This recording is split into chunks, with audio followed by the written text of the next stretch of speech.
ಆಚಾರ್ಯ. ನಮಸ್ಕಾರ ಆಚಾರ್ಯ.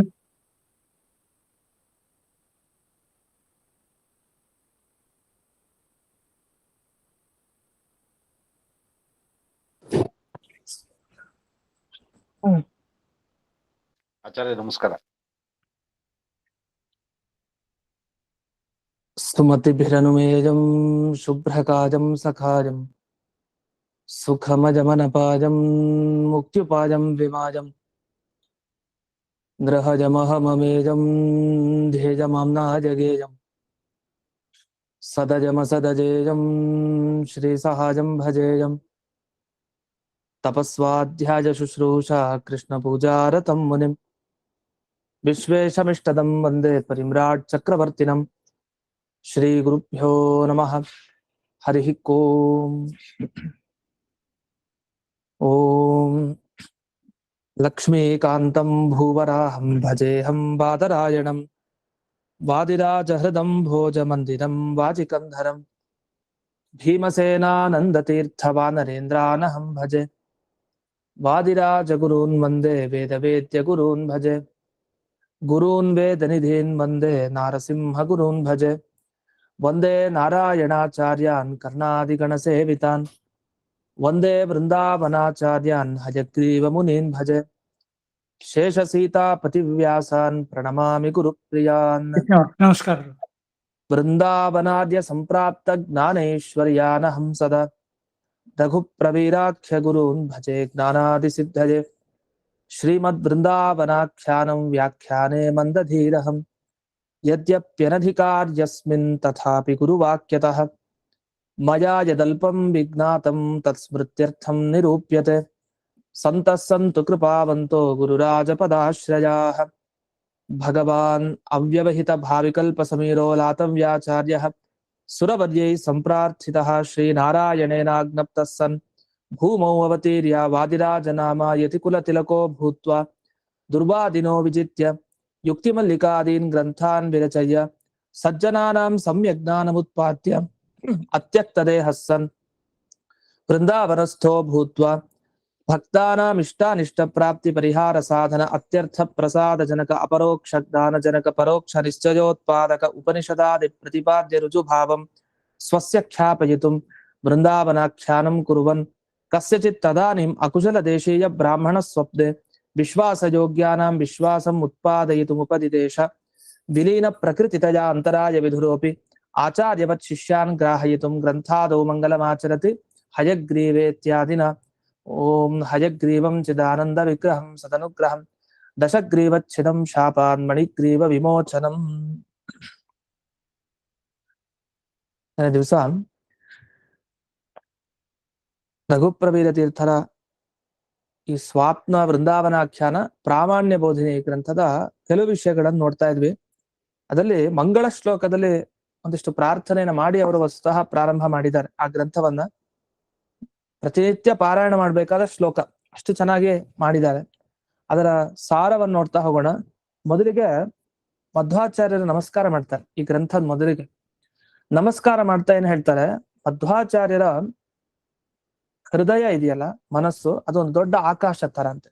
ನಾವೆಲ್ಲ ಆಕಾಶದಲ್ಲಿ ಸೂರ್ಯನನ್ನು ನೋಡ್ತೀವಿ, ಮಧ್ಯಾಹ್ನದ ಸೂರ್ಯ ಸಿಕ್ಕಾಬಟ್ಟೆ ಪ್ರಕಾಶ. ಹಾಗೆ ಮಧ್ವಾಚಾರ್ಯರ ಹೃದಯ ಅದು ದೊಡ್ಡ ಆಕಾಶ. ಅದರಲ್ಲಿ ಸೂರ್ಯನ್ ತರ ಇದನಂತೆ ಭಗವಂತ. ಯಾವ ಭಗವಂತ ಇದ್ದಾನೆ ಅಂದ್ರೆ ಶ್ರೀರಾಮಚಂದ್ರ ಮಹಂ ಅನ್ವಹಮಾನತೋಸ್ಮಿ, ಶ್ರೀರಾಮಚಂದ್ರ ದೇವರಿದ್ದಾರೆ ಅಂತ ಪ್ರಾರ್ಥನೆ ಮಾಡ್ತಾರೆ.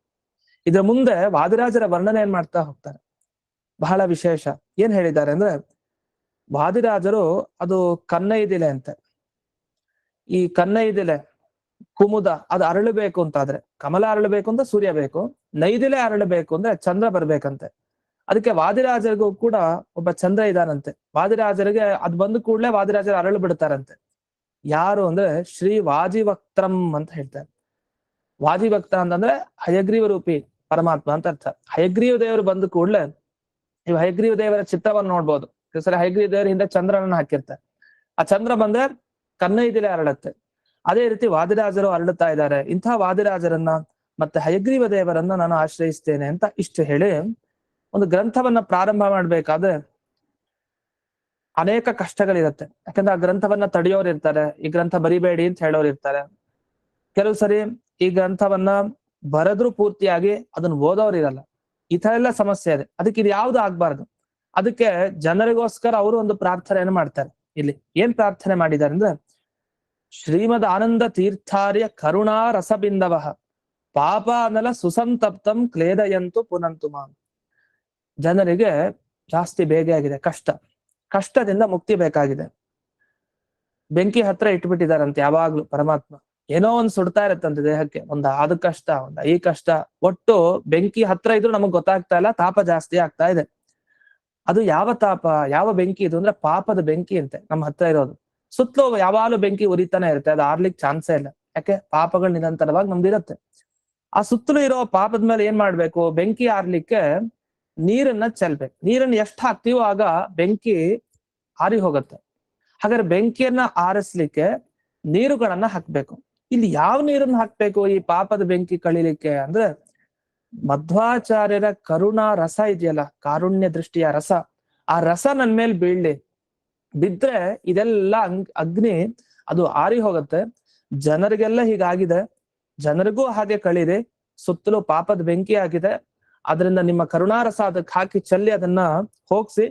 ಹಾಗೆ ನನಗೂ ಹಾಗೆ ಮಾಡಿ, ಏನೇನ್ ಸಂತಾಪ ಆಗತ್ತೆ, ಏನೇನ್ ಬೆಂಕಿ ತರ ಇದೆ ಅದನ್ನೆಲ್ಲ ಆರುವಂತೆ ಮಾಡಿ ಅಂತ ಹೇಳಿ ಪ್ರಾರ್ಥನೆಯನ್ನ ಮಾಡ್ತಾರೆ ರಘುಪ್ರವೀರ ತೀರ್ಥರು. ಇದಾದ್ಮೇಲೆ ವಾದಿರಾಜರ ಬಗ್ಗೆ ಒಂದು ಪ್ರಾರ್ಥನೆಯನ್ನ ಮಾಡಿ ಬೃಂದಾವನಾಚಾರ್ಯರನ್ನ ನೆನಪಿಸ್ಕೊಂಡು ಅವರು ಗ್ರಂಥ ಶುರು ಮಾಡಿರ್ತಾರೆ. ಅದರಲ್ಲಿ ವಾದಿರಾಜರ ಪ್ರಾರ್ಥನೆ ಮಾಡ್ತಾ ಹೇಳ್ತಾರೆ, ಇದು ಹೇಗಿದೆ ವಾದಿರಾಜರದ್ದು ಅಂದ್ರೆ ಪ್ರಾರ್ಥನೆ, ವಾದಿರಾಜರು ಅವರು ಗಾಳಿ ತರ ಇದ್ದಾರೆ ಅಂತ.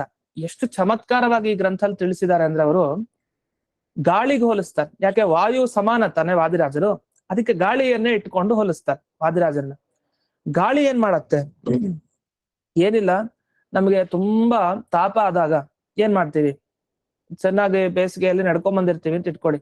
ಒಂದ್ಸರಿ ಜೋರಾಗಿ ಗಾಳಿ ಬೀಸಿದ್ರೆ ದೇಹಕ್ಕೆ ತಂಪಾಗತ್ತ, ಹಬ್ಬ ಆರಾಮಾಗಿದೆ ಅಂತ. ಬಿಸಿ ಗಾಳಿ ಬಂದ್ರೆ ಕಷ್ಟ, ಆದ್ರೆ ಬಿಸಿ ಗಾಳಿ ಅಲ್ವಂತೆ, ತಂಪಾದ ಗಾಳಿ ಬಂದ್ರೆ ಸಂತೋಷ ಆಗತ್ತೆ. ಅದಕ್ಕೆ ಇವ್ರು ಹೇಳ್ತಾರೆ, ತುಹಿನ ಇಷ್ಟ ಹಿಮ, ಅದರಲ್ಲಿ ಹಿಮದ ಜೊತೆ ಗಾಳಿ ಅಂತ ಅನ್ಕೊಡಿ. ಬೇಸಿಗೆಯಿಂದ ಬಳಲಿ ಬಂದ್ರೆ, ಹಿಮದ ಗಾಳಿ ಬಂದ್ರೆ ಹೇಗ್ ನಮಗ್ ಅಷ್ಟು ಸಂತೋಷ ಆಗತ್ತೆ, ವಾದಿರಾಜರು ಹಾಗೆ ಅಂತೆ. ಯಾರ್ಯಾರು ಈ ಸಂಸಾರದಲ್ಲಿ ನನ್ಗ ಆ ಕಷ್ಟ ಈ ಕಷ್ಟ ತುಂಬಾ ಸಮಸ್ಯೆ ಆಗಿದೆ ಅಂತ ಇರ್ತಾರೆ, ಅವ್ರಿಗೆಲ್ಲ ಹೇಗೆ ಅಂದ್ರೆ ವಾದಿರಾಜರ ಸ್ಮರಣೆ ಮಾಡಿದ್ರೆ ಅವರು ತಮ್ಮ ಹಿಮದ ಜೊತೆಗೆ ಬರ್ತಾರಂತೆ. ಏನ್ ಹಿಮ ಅಂದ್ರೆ ಅವ್ರ ಮಾತುಗಳೇ ಹಿಮದಂತೆ ಅಂತೆ, ತುಂಬಾ ತಂಪು. ಆ ತಂಪಿನ ಜೊತೆ ಗಾಳಿ ಜೋರಾಗಿ ಬಂದಾಗ ಏನಾಗತ್ತೆ? ಸಂತೋಷ ಆಗತ್ತೆ ಜನರಿಗೆ, ಹಬ್ಬ ನನ್ ಕಷ್ಟ ಎಲ್ಲ ಹೋಯ್ತು ಅಂತ. ಈ ತರ ಗಾಳಿಗೆ ಹೋಲಿಸ್ತಾರೆ. ಅದೊಂದ್ ರೀತಿ ಮನಸ್ಸಿನಲ್ಲಿದೆ, ವಾಯು ಸಮಾನ ಅವರು ಅಂತ. ಅದನ್ನ ಮನಸ್ಸಿನಲ್ಲಿ ಇಟ್ಕೊಂಡು ಅವರ ಮಾತು, ಪ್ರತಿಯೊಂದು ಯುಕ್ತಿ ಅನ್ನೋ ಮಾತೇನಿದೆ ಅದು ಹಿಮದ್ ತರ ಇದೆ. ಆ ರೀತಿ ಜನರಿಗೆ ಸಂತೋಷ ಕೊಡ್ತಾ ಇದ್ದಾರೆ. ಏನಾದ್ರೂ ಜನರಿಗೆ ಕಷ್ಟ ಬಂತು ಅಂದ್ರೆ ಅದು ಯಾವ ರೀತಿ ಕಷ್ಟ? ಈ ಪೊರೆ ಬಂದ್ಬಿಡುತ್ತೆ. ಪೊರೆ ಅಂದ್ರೆ ಸರಿಯಾಗಿ ಕಣ್ಣು ಕಾಣಿಸಲ್ಲ, ಆ ತರ. ಅದು ದುರ್ಯುಕ್ತಿ ಪಾಂಸು ಪಟಲಂ ಅಂತ. ಕೆಲಸರೇನಾಗತ್ತೆ, ಹೋಗೋ ದಾರಿಯಲ್ಲಿ ಜೋರಾಗಿ ಈ ಬಿರುಗಾಳಿ ಹೇಳುತ್ತಲ್ಲ, ಆ ರೀತಿ ಬಿರುಗಾಳಿ ಎದ್ರೆ ಆ ಬಿರುಗಾಳಿಯನ್ನೆಲ್ಲ ಈ ಗಾಳಿ ಬಂದು, ಬಿರುಗಾಳಿ ತರ ಏನ್ ಧೂಳು ಹೇಳತ್ತಲ್ಲ, ಆ ಧೂಳುಗಳೆಲ್ಲ ಈ ಗಾಳಿ ಬಂದು ಪರಿಹಾರ ಮಾಡುತ್ತಂತೆ. ಅಂದ್ರೆ ನಮಗೆ ಏನಾದ್ರೂ ಕೆಟ್ಟ ಯುಕ್ತಿಗಳು ಹೊಡೆದ್ರೆ, ಇದ್ಯಾಕೆ ಆಗ್ಬಾರ್ದು, ಹೀಗೆ ಯಾಕೆ ಅಂತ ನಮಗೆ ದುರ್ಬುದ್ಧಿ ಬಂದ್ರೆ, ಕೆಟ್ಟ ಪ್ರಶ್ನೆಗಳು, ಆ ಪ್ರಶ್ನೆಗಳನ್ನೆಲ್ಲ ವಾದಿರಾಜರ ಎಂಬ ಗಾಳಿ ಬಂದು ಪರಿಹಾರ ಮಾಡುತ್ತೆ. ಇಂಥ ಗಾಳಿ ಏನು ಆಕಾಶದಲ್ಲಿ ಸಂಚಾರ ಮಾಡ್ತಾ ಇದೆ, ಆಕಾಶ ಯಾರು ಅಂದ್ರೆ ಅದು ಹಯಗ್ರೀವ ದೇವರು ಅಂತ. ಹಯಗ್ರೀವ ದೇವರೆಂಬ ಆಕಾಶದಲ್ಲಿ ವಾದಿರಾಜರೆಂಬ ಗಾಳಿ ಸಂಚಾರ ಮಾಡ್ತಾ ಇದೆ. ಆ ಗಾಳಿಯಿಂದ ನಮಗೆ ಅನುಕೂಲನೇ ಆಗಿದೆ. ಯಾಕೆ? ಹಿಮದ ಗಾಳಿ ಅದು. ಅದರ ಜೊತೆಗೆ ಎಲ್ಲಾರು ಧೂಳಿ ಎದ್ರೆ ಆ ಧೂಳನ್ನು ಕೂಡ ಸದೆ ಬೆಳೆದು ಆಚೆ ಎಲ್ಲೋ ಕರ್ಕೊಂಡು ಹೋಗ್ಬಿಡುತ್ತೆ. ಇಂಥ ವಾದಿರಾಜರು ರಕ್ಷಣೆ ಮಾಡ್ಲಿ, ಇಂಥ ವಾದಿರಾಜನ್ ನಾನು ಸೇವೆ ಮಾಡ್ತೀನಿ ಅಂತ ಈ ತರದ ಪ್ರಾರ್ಥನೆ. ಅಂದ್ರೆ ಇವರು ಗ್ರಂಥ ಹೇಗಿದೆ ಅಂದ್ರೆ, ಒಂದು ಸ್ವಾತಂತ್ರ್ಯಾಖ್ಯಾನದ ಬಗ್ಗೆ ಬೆಳಕು ಚೆಲ್ತಾ ಇದೆ. ಅಂದ್ರೆ ವಾದಿರಾಜರನ್ನ ನಾವು ಹೇಗೆ ಪ್ರಾರ್ಥನೆ ಮಾಡ್ಬೇಕು ಅನ್ನೋ ಅಂಶವನ್ನು ಇಲ್ಲಿ ಸೂಚನೆ ಮಾಡಿ, ಕೊನೆಗೆ ಮಂಗಳ ಶ್ಲೋಕದಲ್ಲಿ ವೃಂದಾವನಾಚಾರ್ಯ ಪಾದ ಪದ್ಮಂ ಹೃದಯ ಸುಬುದ್ಧಿದಂ ಸ್ಮೃತ್ವಾ ವೃಂದಾವನಾಖ್ಯಾನ ಪ್ರಾಮಾಣ್ಯಂ ಬೋಧಯಾಮ್ಯಹಂ. ವೃಂದಾವನಾಚಾರ್ಯರ ಪಾದ ಕಮಲಗಳನ್ನ ನನ್ನ ಮನಸ್ಸಿನಲ್ಲಿ ಇಟ್ಟುಕೊಂಡು, ಯಾಕೆಂದ್ರೆ ಆ ಪಾದ ಕಮಲ ಇದೆಯಲ್ಲ, ಗುರುಗಳ ಪಾದ ಕಮಲ, ಅದು ಒಳ್ಳೆ ಬುದ್ಧಿಯನ್ನು ಕೊಡುತ್ತೆ. ಅದನ್ನ ಸ್ಮರಣೆ ಮಾಡ್ಕೊಂಡು ನಾನು ವೃಂದಾವನಾಖ್ಯಾನ ಪ್ರಾಮಾಣ್ಯ ಬೋಧನೆಯನ್ನು ಬರೀತೀನಿ ಅಂತ. ಅದು ಮಂಗಳ ಶ್ಲೋಕ ನೆನ್ನೆ ಅನುವಾದ ಮಾಡಿರ್ಲಿಲ್ಲ, ಹಾಗಾಗಿ ಅದನ್ನ ನಿರೂಪಣೆ ಮಾಡಿದೆ. ಈ ತರ ಇವರು ಮಹನೀಯರು ನಮ್ಗೆ ವಾದಿರಾಜರ ಪ್ರಾರ್ಥನೆಯನ್ನು ಹೇಗ್ ಮಾಡ್ಬೇಕು, ಮತ್ತೆ ಮಧ್ವಾಚಾರ್ಯರ ಪ್ರಾರ್ಥನೆ ಹೇಗ್ ಮಾಡ್ಬೇಕು, ನಮ್ಮ ಕಷ್ಟಗಳು ಹೋಗ್ಬೇಕಂದ್ರೆ ಯಾವ ರೀತಿ ಅವರನ್ನ ಚಿಂತಿಸ್ಬೇಕು, ವಾದಿರಾಜರನ್ನು ಚಿಂತಿಸ್ಬೇಕಾದ್ರೆ ಎಂದಿಗೂ ವಾಯು ಸಮಾನರಾಗೆ ಯೋಚಿಸ್ಬೇಕು. ಎಲ್ಲೂ ವಾಯುದೇವರಿಗಿಂತ ಕೆಳಕ್ಕೆ ಅಂತ ಯೋಚಿಸೋ ಹಾಗಿಲ್ಲ. ಪದವಿಯಲ್ಲಿ ಮಾತ್ರ ಅವ್ರು ಮುಂದೆ ವಾಯು ಪದವಿಗೆ ಬರ್ತಾರೆ. ಅದು ಬಿಟ್ರೆ ಈಗ ಸದ್ಯಕ್ಕೆ ವಾಯು ಪದವಿಯಲ್ಲಿ ಇಲ್ಲ ಅನ್ನೋದು ಬಿಟ್ರೆ ಇನ್ಯಾವುದೇ ರೀತಿ ವ್ಯತ್ಯಾಸ ಇಲ್ಲ. ಅವರ ಜ್ಞಾನ, ಅವರ ಆನಂದ, ಅವರ ಶಕ್ತಿಯಲ್ಲೆಲ್ಲ ಅದನ್ನ ಚಿಂತಿಸ್ತಾ ಮುಂದಕ್ಕೆ ಹೋಗೋಣ. ಮುಂದೆ ಏನಾಯ್ತು, ಒಂದಿಷ್ಟು ಪ್ರಶ್ನೆಗಳು ಮಾಡ್ಕೊಂತಾರೆ ಮತ್ತೆ. ಈಗ ಸ್ವಾಪ್ನ ವೃಂದಾವನಾಖ್ಯಾನ ಗ್ರಂಥ ಏನಿದೆ, ಈ ಗ್ರಂಥವನ್ನ ಹೇಳ್ದವ್ರು ಯಾರು? ವಾದಿರಾಜರು. ಆಯ್ತು, ಕೇಳೋರಲ್ಲಿ ಯೋಗ್ಯತೆ ಬೇಕು ಅಂತ ಹೇಳಿದ್ರು. ಕೇಳಿದ್ ಯಾರು? ಕೇಳಿದ್ದು ಏಡಮೂಕ ಬ್ರಾಹ್ಮಣ.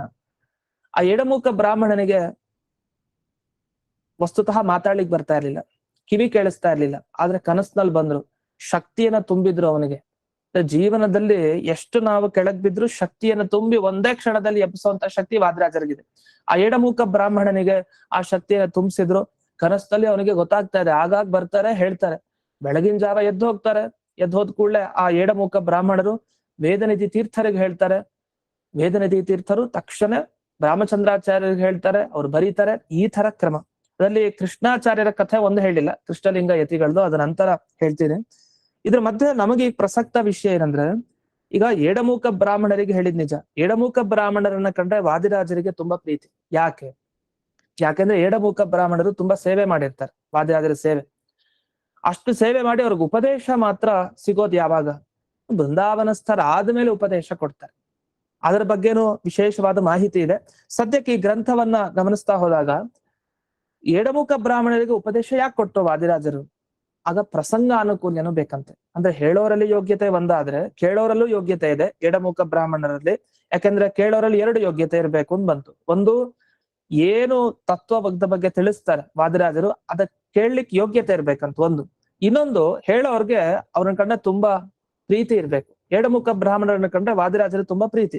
ಹೀಗೆ 2 ಗುಣ. ಇದನ್ನ ಸುಧಾದಲ್ಲೂ ಹೇಳ್ತಾರೆ. ಅದೇ ತರ ಇಲ್ಲಿ. ಸರಿ, ಈಗ ಒಂದ್ ಪ್ರಶ್ನೆ. ಈಗ ವಾದಿರಾಜರಿಗೆ ಎಡಮುಖ ಬ್ರಾಹ್ಮಣ ಇಷ್ಟ ಅಂತ ನಮಗೆ ಹೇಗ್ ಗೊತ್ತಾಗತ್ತೆ? ನಾವೇನ್ ಕಣ್ಣಾರೆ ನೋಡಿಲ್ಲ. ಅಥವಾ ತತ್ವಜ್ಞಾನ ಯೋಗ್ಯತೆ ಅವರಿಗಿದೆ ನಮ್ಗೆ ಹೇಗ್ ಗೊತ್ತಾಗತ್ತೆ? ನೀವ್ ಹೇಳ್ಬೋದು ನಿಜ, ಆದ್ರೆ ನಮ್ಗೆ ಹೇಗ್ ಗೊತ್ತಾಗತ್ತೆ ಅಂದ್ರೆ, ನೋಡಿ, ತತ್ವಜ್ಞಾನ ಯೋಗ್ಯತೆ ಒಬ್ರಲ್ಲಿ ಇದೆ ಅಂತ ಕಣ್ಣಿಂದ ಕಾಣ್ಲಿಕ್ಕೆ ಸಾಧ್ಯ ಇಲ್ಲ. ಅದು ಪ್ರತ್ಯಕ್ಷದಿಂದ ಆಗಲ್ಲ. ಇನ್ನು ಇನ್ನೊಬ್ಬನಿಗೆ ಇಷ್ಟ ಅಂತಾನೂ ಕಣ್ಣಿಂದ ನಮಗೆ ನಿರ್ಣಯ ಮಾಡ್ಲಿಕ್ಕೆ ಆಗಲ್ಲ. ಹಾಗಾದ್ರೆ ಏನ್ ಮಾಡ್ಬೇಕು? ಆಗಿನ ಕಾಲದಲ್ಲಿ ವೇದನಿಧಿ ತೀರ್ಥರಿಗೆ ಅವ್ರ ಇಷ್ಟ ಅಂತ ಅರ್ಥ. ಅದ್ ಹೇಗ್ ಗೊತ್ತಾಯ್ತು? ಎಲ್ಲ ಶಾಸ್ತ್ರ ಪ್ರಮಾಣ. ಎಲ್ಲ ನಾವು ಅವರ ಶಿಷ್ಯರು ಅಂದ್ಮೇಲೆ ಶಿಷ್ಯರ ಮೇಲೆ ಗುರುಗಳಿಗೆ ಅತ್ಯಂತ ಪ್ರೀತಿ ಇರುತ್ತೆ. ಇದು ಎಲ್ಲರಿಗೂ ಗೊತ್ತಿರುವಂತಹ ವಿಷಯನೇ. ಹಾಗಾಗಿ ಈ ಶ್ರೋತ್ರಾನುಕೂಲ್ಯ ಇದೆ, ಪ್ರಸಂಗಾನುಕೂಲ್ಯನೂ ಇದೆ. ಯಾವ ಪ್ರಸಂಗದಲ್ಲಿ ಹೇಳಿದ್ದು? ಈ ಎಡಮುಖ ಬ್ರಾಹ್ಮಣರಿಗೆ ಅನುಗ್ರಹ ಆಗ್ಲಿ ಅಂತ ಒಂದು ದೃಷ್ಟಿ ಇದೆ. ಅಷ್ಟೇ ಅಲ್ಲದೆ ಇದು ಹೇಗೆ ಅಂದ್ರೆ, ಒಂದು ಉದಾಹರಣೆ ಕೊಡ್ತಾರೆ. ಈ ಭಗವದ್ಗೀತೆ ಬಂದಿದ್ ಯಾರಿಗೋಸ್ಕರ? ನಾವೆಲ್ಲ ಅನ್ಕೊಳ್ತೀವಿ ಅರ್ಜುನನಿಗೋಸ್ಕರ ಅಂತ. ಅಲ್ಲ, ಅರ್ಜುನನಿಗೆ ಗೊತ್ತಿದೆ ಎಲ್ಲ, ಅವ್ರ ಇಂದ್ರದೇವರ ಅವತಾರ ಎಲ್ಲಾ ಗೊತ್ತಿದ ಮೇಲೆ ಅವ್ರಿಗೆ ಯಾಕೆ ಭ್ರಮೆ ಬರ್ಬೇಕು? ಅವ್ರ ನೆಪ ಮಾಡ್ಕೊಂಡು ಕೃಷ್ಣ ಏನ್ ಮಾಡ್ದ? ಇಡೀ ಸಜ್ಜನ ವೃಂದಕ್ಕೆ, ಜಗತ್ತಿಗೆ ಉಪದೇಶ ಕೊಟ್ಟ. ಹಾಗೆ ವಾದಿರಾಜರು ಏನ್ ಮಾಡಿದ್ರು? ಎಡಮುಖ ಬ್ರಾಹ್ಮಣರನ್ನ ಇಟ್ಟುಕೊಂಡು ಮಿಕ್ಕಿದವ್ರಿಗೆಲ್ಲ ಉಪದೇಶವನ್ನ ಕೊಟ್ಟಿದ್ದಾರೆ. ಅಂದ್ರೆ ನಮ್ಗೆ ನಿಮ್ಗೆಲ್ಲ. ಯಾಕಂದ್ರೆ ಸ್ವಾಪ್ತವೃಂದಾವನಾಖ್ಯಾನ ಎಂಥ ಗ್ರಂಥ ಅಂದ್ರೆ, ಈ ಕೆಲವ್ರು ಹಿಂದೆ ಪರಿಹಾರ ಹೇಳೋರು. ಯಾವ ತರ ಪರಿಹಾರ ಹೇಳ್ತಾ ಇದ್ರು? ನಕ್ಷತ್ರ, ರಾಶಿ ಇದೆಲ್ಲ ಕೇಳ್ಕೊಂಡು, ಜಾತಕ ಇದೆಲ್ಲ ನೋಡಿ ಪರಿಹಾರ ಹೇಳೋರು. ಅದ್ರ ಮಹಾಭಾರತ ತಾತ್ಪರ್ಯ ಗ್ರಂಥ ಇಟ್ಕೊಂಡು ಪರಿಹಾರ ಹೇಳ್ತಾ ಇದ್ರು. ಹೇಗ್ ಹೇಳ್ತಾ ಇದ್ರು? ಯಾವ್ದಾರ ಒಂದು ಶ್ರದ್ಧೆಯಿಂದ ಒಂದಿಷ್ಟು ಪಾರಾಯಣ ಮಾಡ್ಕೊಂಡು, ಒಂದು ಶುದ್ಧವಾಗಿ ಸಂಕಲ್ಪ ಮಾಡಿ ಕೂತ್ಕೊಂಡು, ಸರಿ ನೀವೇನ್ ಅನ್ಕೊಂಡಿರಿ ಮನಸ್ಸಿನಲ್ಲಿ, ಅದಾಗತ್ತೋ ಇಲ್ವೋ ಅಂತ ಹೇಳ್ತೀನಿ ಅಂತ ಮಹಾಭಾರತ ತಾತ್ಪರ್ಯ ಒಂದು ಭಾಗ ತೆಗಿಯೋರು. ತೆಗೆದ್ರೆ ಬಲಭಾಗದಲ್ಲಿ ಏನ್ ಬಂದಿದೆ, ಎಡಭಾಗದಲ್ಲಿ ಏನ್ ಬಂದಿದೆ ಅದ್ ನೋಡೋದು. ನೋಡಿದಾಗ ಅದು ಯಾವ ಘಟನೆ, ಆ ಘಟನೆಯಲ್ಲಿ ಏನ್ ಸೂಚನೆ ಸಿಗ್ತಾ ಇದೆ ಅದನ್ನ ಹೇಳೋರು, ಅದೇ ಆಗೋದು ಅವ್ರ ಜೀವನದಲ್ಲಿ. ಆ ತರ ಇತ್ತು. ಹಾಗೆ ಸ್ವಾಪ್ತವೃಂದಾವನಾಖ್ಯಾನನು ಅಂಥ ಕೃತಿ ಅಂತೆ. ಸಮಸ್ಯೆ ಇದ್ರೆ ಜೀವನದಲ್ಲಿ ಅದರಿಂದ ಪರಿಹಾರ ಸಿಗುತ್ತೆ. ಯಾವ ಪುಟ ಏನ್ ತೆರೆದಿಡುತ್ತೆ, ವಾದಿರಾಜರ ಉಪದೇಶ ಏನ್ ನಮಗ್ ಸಿಗತ್ತೆ, ಬಹಳ ಮುಖ್ಯ ಇದರಲ್ಲಿ. ಯಾಕೆಂದ್ರೆ ಈ ಸ್ವಾಪ್ತವೃಂದಾವನಾಖ್ಯಾನದಲ್ಲಿ ಹೇಗ್ ವಿಭಾಗ ಮಾಡಿದ್ದಾರೆ, ಯಾವ್ಯಾವ ರೀತಿ ಇದೆ ಕ್ರಮ ಅಂದ್ರೆ, ಇಲ್ಲಿ ಅನೇಕ ಪ್ರಕರಣಗಳನ್ನ ಮಾಡ್ತಾರೆ. ವಸ್ತುತಃ ಪ್ರಕರಣ ಅಂತ ಮೊದಲು ವಿಭಾಗ ಇಲ್ಲ. 2000 ಶ್ಲೋಕ ಏನಿತ್ತು ಹಾಗೆ ಇತ್ತು.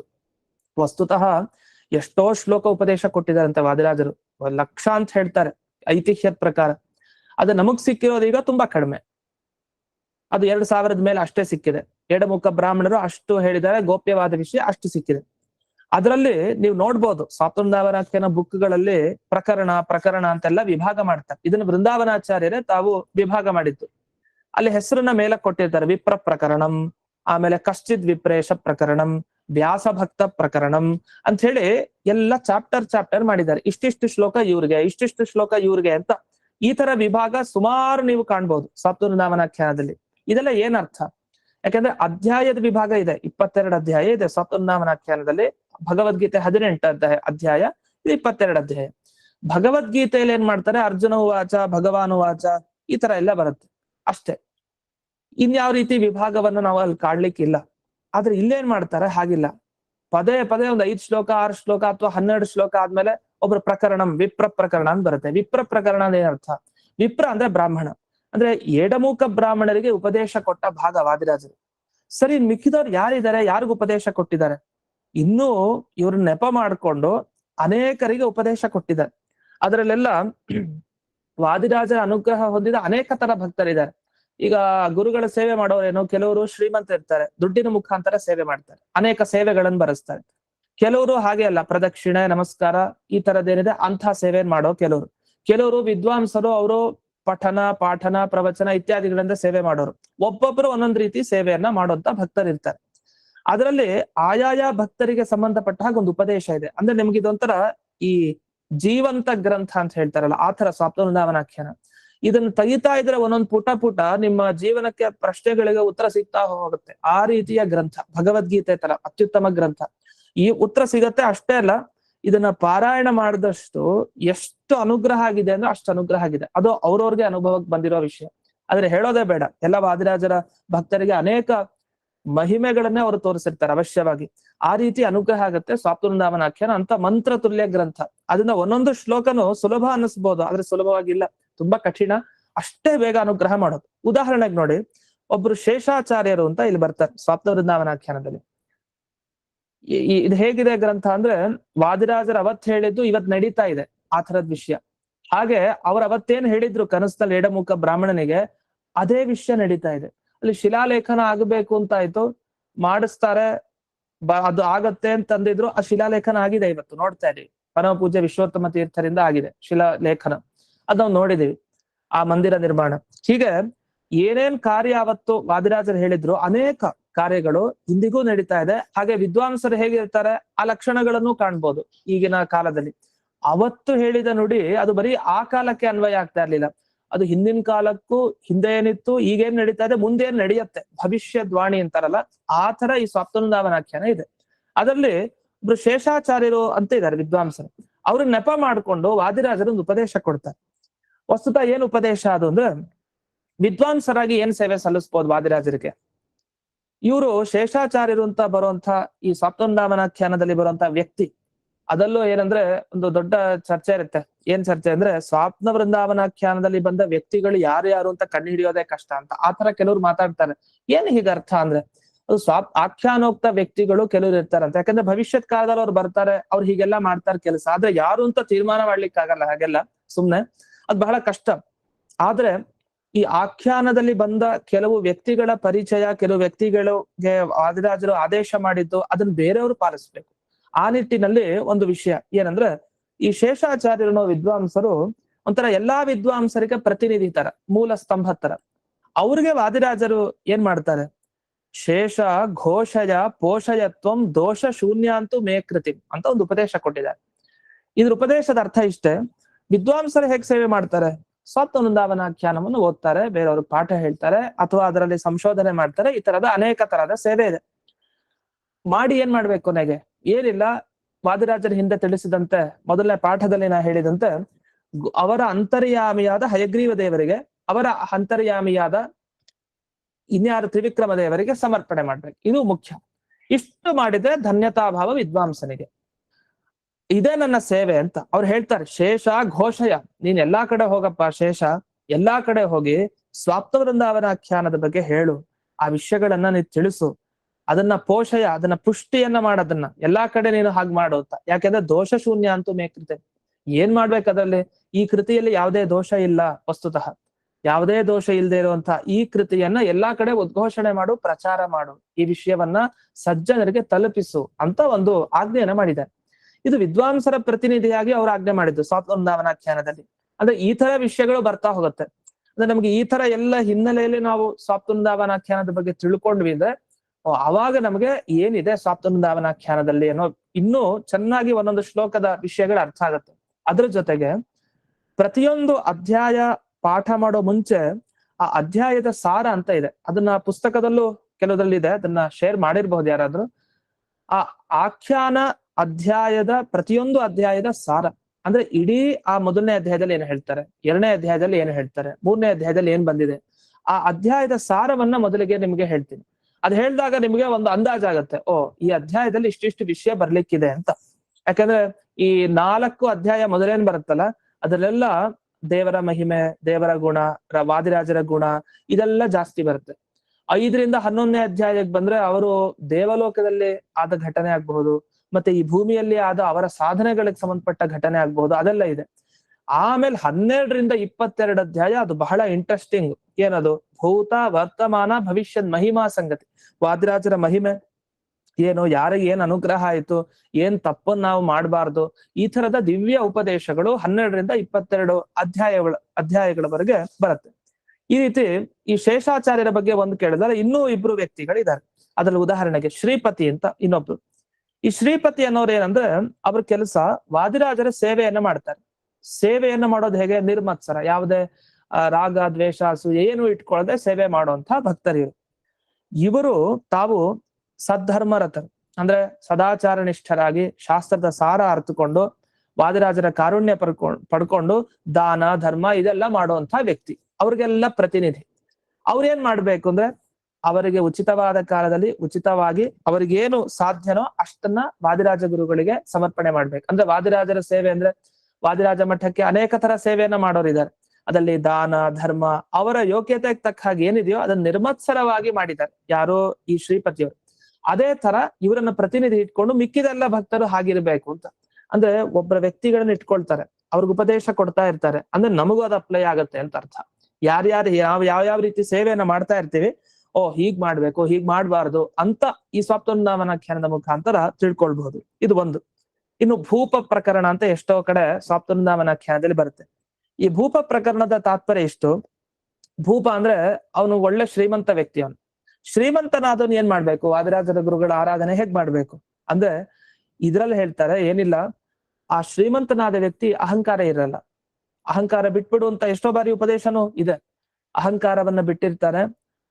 ಅನೇಕ ವಾದಿರಾಜರ ಭಕ್ತರೇನಿದ್ದಾರೆ ಅವ್ರಿಗೆ ಗೌರವಿಸ್ತಾನೆ, ಜ್ಞಾನ ಕಾರ್ಯಕ್ಕೆ ಸಹಾಯ ಮಾಡ್ತಾನೆ. ಹಾಗೆ ಹರಿ ಗುರುಗಳ ಉತ್ಸವ ಅಂತಿದ್ರೆ ವಿಶೇಷ ಸೇವೆಯನ್ನ ಸಲ್ಲಿಸ್ತಾನೆ. ಆ ತರದ ಒಂದು ವ್ಯಕ್ತಿ. ಅವರನ್ನ ಇಟ್ಕೊಂಡು ಹಾಗಾದ್ರೆ ತುಂಬಾ ಸಂಪತ್ತಿರೋರು ಏನ್ ಮಾಡ್ಬೇಕು? ಈ ತರ ಮಾಡ್ಬೇಕು, ಅಲ್ಲಿ ಎಡವಟ್ಟಾಗ್ಬಾರ್ದು. ಈ ರೀತಿ ಅನೇಕ ಉಪದೇಶಗಳನ್ನ ಸ್ವಾಪ್ತವೃಂದಾವನಾಖ್ಯಾನ ನೀಡುತ್ತೆ.